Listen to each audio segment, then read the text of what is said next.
우리가 아는 것처럼 디모데 전서는 바울이 디모데에게 쓴 편지죠. 바울은 수많은 서신서를 쓰면서 그 서신서마다 그 첫 인사에 꼭 붙였던 문구가 있어요. 그게 뭐냐면은 그리스도 예수의 사도된 바울은, 사도된 바울은, 예수님께 붙잡혀 사도된 바울은, 이런 문구를 대부분의 서신서에 썼습니다. 그는 바울이 자기의 정체성을 드러내고 있는 거거든요. 바울은 예수님께 선택받은 사도였습니다. 그리고 디모데는 바울에 의해서 세워진 목회자였죠. 사역자였죠. 그래서 우리는 이 성경을 분류할 때 이 디모데 전후서를 목회서신이라고 합니다. 이는 바울의 목회적인 목적에 의해서 쓰여진 편지라는 이야기이죠. 그렇다면 바울은 자신의 영적 아들인 디모데에게 어떤 목회적인 목적을 가지고 편지를 쓴 것이냐는 것입니다. 이 편지는 1차적으로는 디모데가 수신자인 것은 맞습니다.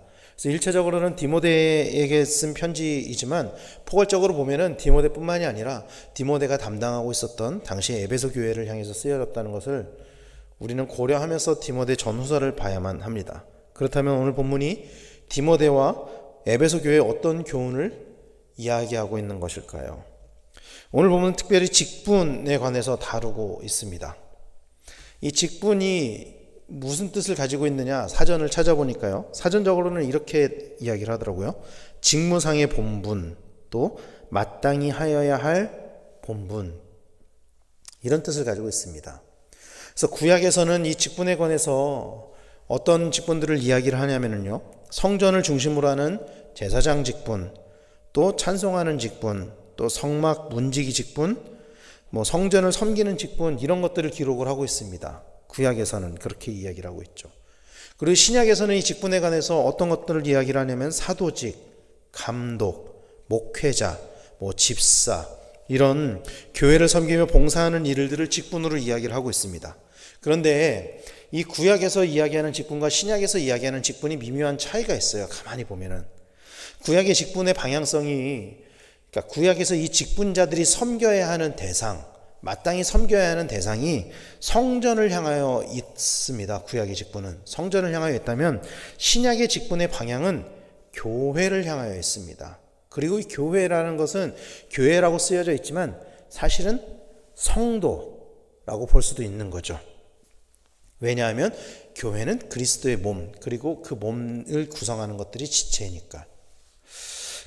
그래서 구약의 직분의 방향이 안쪽을 향하고 있다라고 한다면은, 우리 공동체 안쪽을 향하고 있다면은, 신약의 직분은 바깥쪽을 향해서 있어요. 그 직분의 방향성이.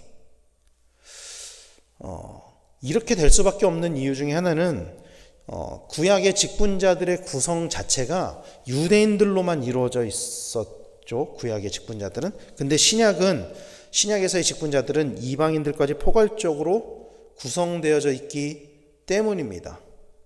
신약에서 직분이 처음 세워지는 장면은 여러분 기억하십니까? 신약에서 직분자들이 처음 세워지는 장면은 사도행전에 나오는 7 집사를 세우는 장면이죠. 그 7 집사들은 대부분 헬라파 유대인들이었습니다. 헬라파 유대인들이었어요. 그러니까 정통 유대인들, 예루살렘을 계속 지켜온 유대인들이 아니었다는 것이죠. 그리고 이후에 베드로 또 바울을 통해서 이방인들에게 복음이 전해지게 됐고, 이 직분자들이 더 이상 유대인들만이 아니라 이방인들까지도 직분자들로 세워지게 되었다라는 거예요. 그래서 오늘 우리가 보고 있는 이 디모데 전서의 수신자였던 디모데 또한 온전한 유대인은 아니었잖아요. 혈통적으로 온전한 유대인은 아니었습니다. 반유대인, 반헬라인이었죠. 그런데 그런 디모데조차도 이제 직분자로 세워지게 된 것이죠. 사역자로 세워지게 된 것이죠. 그렇다 보니까 구약의 직분자들이 세워지게 된 그 기준이 율법이었던 것에 반해서 신약의 직분자들은 그 기준이 명확하지 않았던 것입니다.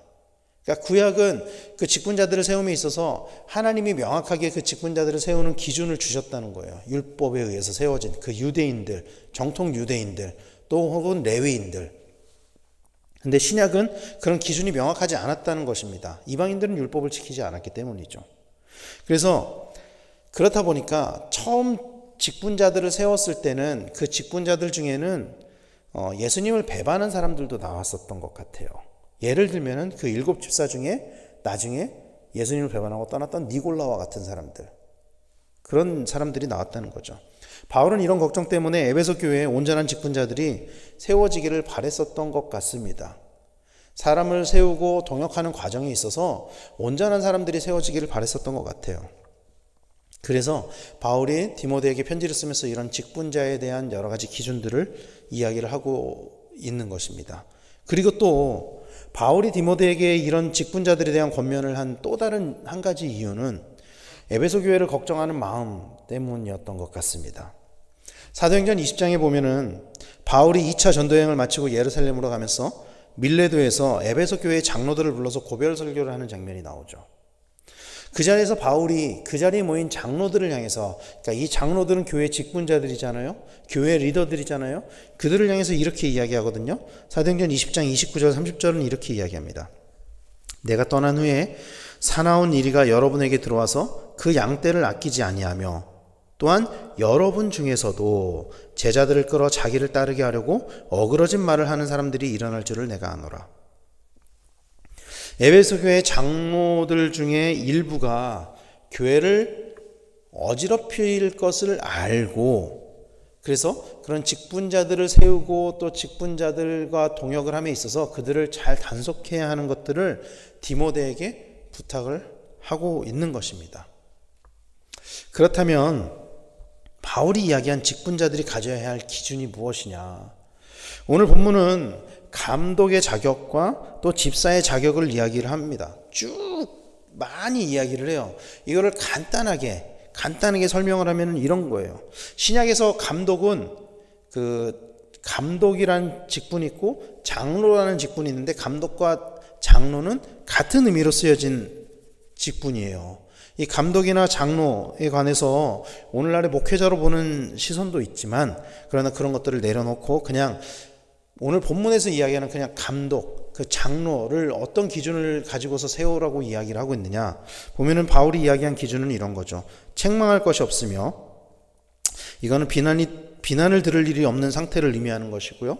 한 아내의 남편이 돼요. 이거는 당시 그 에베소라는 도시 자체가 성적으로 굉장히 타락한 도시였기 때문에 그 아데미 신전을 중심으로 해서 성적으로 굉장히 타락한 그 지역 정서 때문에 일부 일처제를 유지할 것을 권면하는 이야기입니다. 또 절제하며, 이 절제한다는 것은 원어적으로 보면은 냉정하게 판단하라, 이런 의미를 가지고 있고요. 신중하며, 신중한 것은 쉽게 흥분하지 말라는 이야기입니다. 그리고 단정하며, 이거는 예의 바른 것을 의미하는 것이고요.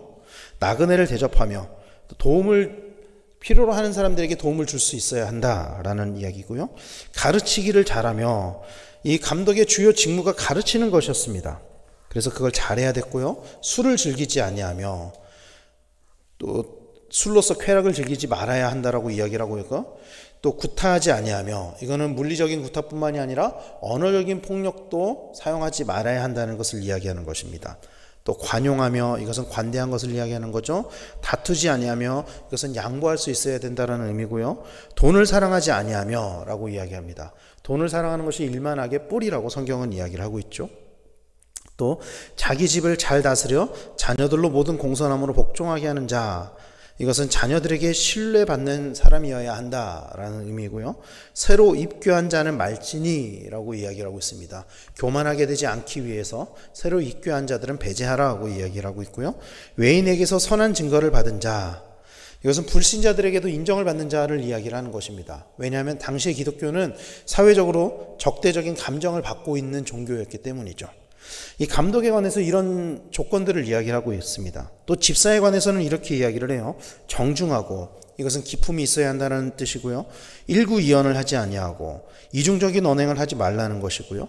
술에 임박하지 아니하고, 이것은 술에 탐닉하지 말라는 뜻이고요. 더러운 일을 탐하지 아니하고, 이거는 비열한 수단으로 사소한 이익을 탐하지 말라, 그러니까 소득을 정당하게 벌어라, 그런 뜻이고요. 깨끗한 양심, 이것은 하나님이 주신 양심을 유지해야 된다는 것이고요. 믿음의 비밀은 구원의 확신을 뜻하는 것입니다. 또 한 아내의 남편은 감독의 조건과 동일한 것이죠. 이런 조건들을 쭉 이야기를 해요. 그런데 여러분, 바울이 세운 이 기준을 보면은 사실은 감독이 집사보다 조금 더 까다로운 기준을 가지고 있습니다. 이 기준만 놓고 보면. 그리고 교회에서의 지위 또한 높은 지위일수록, 높아지는 지위일수록 더 까다로운 기준을 충족시켜야 한다라는 것을 이야기를 하고 있습니다. 이것은 제도화된 교회에서는 반드시 필요한 부분이죠. 제도화된 교회에서는. 왜냐하면 이것들을 통해서 질서가 세워지기 때문입니다. 그래서 이 디모데전서 3장 바로 앞부분에는 지난주에 나눴던 그 질서에 관한 이야기를 하고 있는 것이었죠. 그런데 여러분, 이 말씀을 통해서 우리가 사실 생각해야 되는 것들은, 그러니까 우리가 직분자가 되기 위해서는 이런 것들을 충족시켜야 되는구나. 이것보다 우리가 정말로 생각해 봐야 하는 것들은, 여러분, 제도화된 교회에서는 이런 것들을 통해서 직분자들을 세우지만 하나님 나라에서는, 하나님의 기준에서 봤을 때는 이런 하나님 나라의 기준이, 이런 지위에 따라서 기준이 달라지느냐 하는 것이죠. 그러니까 더 나아가서 현실 교회에서 직분자들이 다 저런 조건을 충족시키고 있느냐, 그리고 또는 조건에 충족하는 그 사람들은 모두 그에 맞는 직분자로 세워지고 있느냐. 그러니까 지금 직분자들은 다 이런 기준이 충족된 사람들이 직분자로 세워졌고, 혹은 이런 기준이 충족된 사람들은 다 직분자로 세워졌느냐. 사실은 그렇지는 않다는 거죠. 바울이 제시한 이 기준들은 사실은 당시에도 오늘날에도 모든 사람들이 다 완벽하게 검증할 수 있는 것들은 아닙니다. 그래서 교회 행정이 생기고 또 제도와 질서가 생기면서 직분자를 세우는 다양한 기준들이 추가로 더 세워지게 되었죠. 사실은 오늘날의 교회는. 예컨대 예를 들면은 목회자의 경우에 초대교회 때는 사도들에 의해서 세워진 자들이 직분자로 세워졌죠. 목회자들 같은 경우에 사도들에 의해서 선택된 자들이 목회자로 세워진 것에 반해서 오늘날에는 신학대학이라는 제도를 통해서 세워지고 있는 것과 같다라는 것입니다. 그런데 정말 중요한 것은 그런 어떤 제도를 통해서 세워진 직분자들, 그런 기준들, 이런 것들보다는 그렇게 보여진 직분자로 세워지는 것보다 보여지지 않는 하나님 나라에서 우리가 어떤 직분자로 인정받고 있느냐, 이것이 더 중요하다라는 거예요. 이것이. 그러니까 사람들 앞에서 이런 기준이 채워지고 직분자로 세워지고 이런 것들도 물론 중요한 것이지만, 그보다 하나님 앞에서 우리가 어떤 사람으로 살아가고 있느냐, 어떤 직분자의 삶을 살아가고 있느냐, 하나님에게는 어떻게 인정받고 있느냐, 이것이 더 중요하다라는 것입니다. 하나님께서는 우리에게 교회를 맡기면서 직분을 주셨는데 우리가 그 직분에 맞는 삶을 살아가고 있느냐, 이것이 더 중요하다라는 거예요. 이것이 더 원초적으로 직분을 받은 사람은 그렇다면 구원이 담보되어 있느냐 하는 것입니다. 구원을 받은 것이 확실하냐라는 것이죠. 더 나아가서 그 직분자들은 그렇다면 하나님 나라에 얼마나 상급을 쌓으며 살아가고 있느냐, 이런 것들을 우리가 더 고민해 봐야 된다라는 것입니다. 사랑하는 성도 여러분, 우리는 모두 직분자로 부르심을 받았습니다. 우리는 모두 직분자로 부르심을 받았죠. 직분자는 그 직분에 맞는 삶을 살아야 됩니다. 단순히 직분이 집사, 권사, 안수집사, 장로, 목사를 떠나서 우리에게 맡겨진 일이, 하나님께서 우리에게 맡겨진 일이 있다라는 것을 우리가 공감한다면, 그것을 우리가 믿는다면 우리는 모두 그 직분에 맞는 삶을 살아야 됩니다. 하나님께서 맡겨주신 그것을 이루어가는 삶을 살아야 된다는 것이죠. 그렇다고 해서 나는 집사니까 집사의 기준만 충족하면 돼, 나는 장로니까, 나는 감독이니까 그 기준에 충족하면서 살아가면 되지, 사실은 그런 이야기는 아닙니다. 직분에 맞는 삶을 살아간다는 것은. 바울이 이야기한 이 직분자의 기준, 이 수많은 기준은요, 여러분, 직분을 가진 사람의 당시에 그 직분을 가진 자의 출발점이지 그것이 도착점은 아니에요. 그러니까 이것을 목표로 살아가는 것이 아니라 이것은 그 직분을 가진 사람의 최소한의 기준이라는 것입니다. 직분자건 아니건 간에 사실 우리가 바라보아야 할 최종 목적지는 그 직분을 얻는 것, 이 기준에 따라서 살아가는 것이 아니라 최종 목적지는 그보다 더 나아가서 예수 그리스도의 장성한 분량에 이르는 것. 사실은 모든 직분자들이 가져야 할 삶의 태도, 삶의 목적은 예수 그리스도의 장성한 분량에 이르는 것까지 성장해 가는 것, 이것이 되어야 한다라는 것입니다. 그 과정에서 직분을 얻고 그 과정에서 교회가 세워지는 것이죠. 그러므로 우리는 구원받은 자의 삶을 살아야 되고 구원의 확신이 있다면 거기서 멈추는 것이 아니라 예수님을 닮아가는 삶을 살아야 될 줄로 믿으시길 바랍니다. 이것을 우리 교단에서는 성화라고 이야기를 하는 것이죠. 그러니까 구원받은 것에서 끝나는 것도 아니고 거기서 더 나아가서 직분을 받은 것에서 끝나는 것도 아니고 우리가 그리스도의 장성한 분량에 이르기까지 끊임없이 성장해가는 과정에서 우리에게 직분이 주어지고 또 그 직분자에 맞는 삶을 살아가고 그러면서 지속적으로 성장해 나가야 한다라는 것입니다.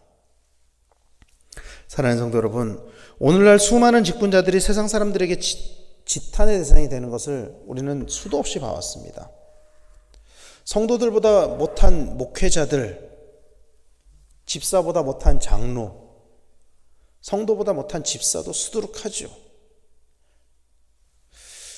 이런 상황 속에서 우리는 직분자이기 이전에 그리스도인으로 예수님을 닮아가는 삶을 살아가야 한다는 것을 믿으시길 바랍니다.